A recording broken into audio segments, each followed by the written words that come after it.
Tribuners, kita beralih ke berita selanjutnya. Tersandung suap, ini alasan Alfamidi pakai AMRI, urus izin prinsip pembangunan cabang retail di Kota Ambon. Kasus korupsi suap dan gratifikasi izin prinsip pembangunan cabang retail Alfamidi di Ambon tahun 2020 kembali berlangsung di Pengadilan Tipikor pada Pengadilan Negeri Ambon Kamis 6 Oktober 2022. Dalam persidangan tersebut menghadirkan saksi-saksi dari PT Midi Utama Indonesia yang memiliki anak perusahaan Alfamidi di Kota Ambon. Saksi Solihin yang merupakan Corporate Director dan License PT Midi Utama Indonesia mengatakan terdakwa Amri dipilih untuk mengurangi biaya pengurusan izin prinsip pembangunan di Kota Ambon. Ternyata terdakwa Amri memang bukanlah pegawai Alfamidi melainkan pihak ketiga atau outsourcing.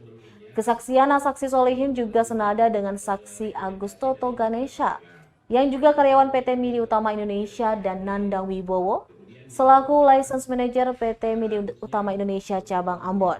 Sementara Deputi Branch Manager PT Midi Utama Indonesia cabang Ambon, Wahyu Sumantri, menjelaskan ada total 70 izin prinsip pembangunan yang telah didapat Alfamidi Ambon. Semua izin prinsip pembangunan tersebut diurus terdakwa Amri, termasuk berkomunikasi dengan terdakwa Richard Lohnapesi dan terdakwa Andrew Erin Hanusa. Dijelaskan sebelum bertugas ke Ambon, dirinya sudah mendapat 27 izin prinsip pembangunan dari Amri. Tak hanya izin prinsip pembangunan, terdakwa Amri juga bertugas mengurusi izin perpanjangan di Ambon. Setelah mendapat izin, Alfamidi akan membayar 60 juta rupiah per izin ke Amri. Total Alfamidi telah membayar 8 miliar lebih ke terdakwa Amri. Izin prinsip yang terakhir diminta Alfamidi bahkan terbit di hari yang sama pengajuan. Hakim dapat dibagi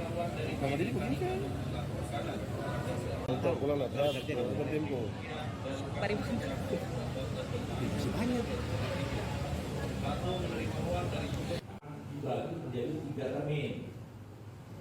Ada 3 termin. Yang 165, yang 150, terakhir itu 10. Saya sampaikan di awal, termasuk dari Pak Solihin, karena kita adalah berikan harga paket. Ini yang 4, karena untuk penambahan dan lain sebagainya atas. Terima kasih sudah nonton. Jangan lupa like, subscribe, dan share ya.